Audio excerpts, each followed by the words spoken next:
నమస్తే, RGTV7 news కు స్వాగతం. పవన్ కళ్యాణ్ ఎక్కడా అంటూ ప్రశ్నిస్తున్న విశాఖ మత్స్యకారులు.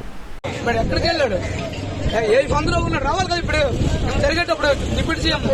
నేను మీతోనే ఉంటాను, వాడుకోవాల్సిన మత్స్యకారులను మీ సోదరులను అని సంకల్ప పట్టించాడు కదా. ఎక్కడికి పంపని వచ్చాడు? ఇప్పుడు ఎక్కడికి వెళ్ళాడు? వాళ్ళు రెత్తప్పుడు ఏం పీకుతున్నాడు? ఎక్కడ ఉన్నాడు? రావాలి కదా. ఇప్పుడు తిరుమలలో రమ్మని సందులో ఎంత ఆడుకోవాలి చూపిస్తాను. మత్స్యకారు పవరెట్ ఇక్కడ బట్టలు వేసుకుని రావడం కాదు. నేను బోర్డు తీస్తాను రమ్మని ఏం కాదు. ఎవడేం మత్స్యకారు తెలుస్తుంది. మా యాభై ఎలా ఉంటుంది. మేము పిల్లలతో బుక్ చేసి వస్తామో రామో వచ్చే వరకు తెలియదు వాళ్ళు ఏమవుతారో ఏం పోతామని. ఈ రోజు రిపీట్ సీఎం ఎక్కడున్నాడు? మీ మనసుని మీతోనే ఉంటాను, మీతోనే సాగుతానని చెప్పిన సీఎం ఏడు ఎక్కడున్నాడు? ఒక్కడ రాను వచ్చి ఫోటోలు తీసుకుని వెళ్ళిపోతున్నారు. ఇంప్లిమెంటేషన్ వచ్చి అర్థం వచ్చి వాళ్ళు ఏడుంటారు. ఇప్పుడు లేని బాగోటి ఎక్కడికి ఇంకా మీతోనే ఉంటారు. రమ్మని బోర్డు ఇప్పుడు ఎక్కడ ఎగిరి రాయండి. అతను బోర్డుకు నా బోర్డు తీస్తాను. ఎవడు ఎంత బోర్డు కూడా మత్స్యకారుతో తెలుస్తుంది.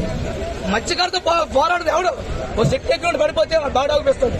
ఒక కూలి పని చేసినాడు కాళ్ళు నరుకున్నాడు బాడీ అనిపిస్తుంది. మేము ఎవరు మా బాడీ ఎక్కడ చూపించాలి?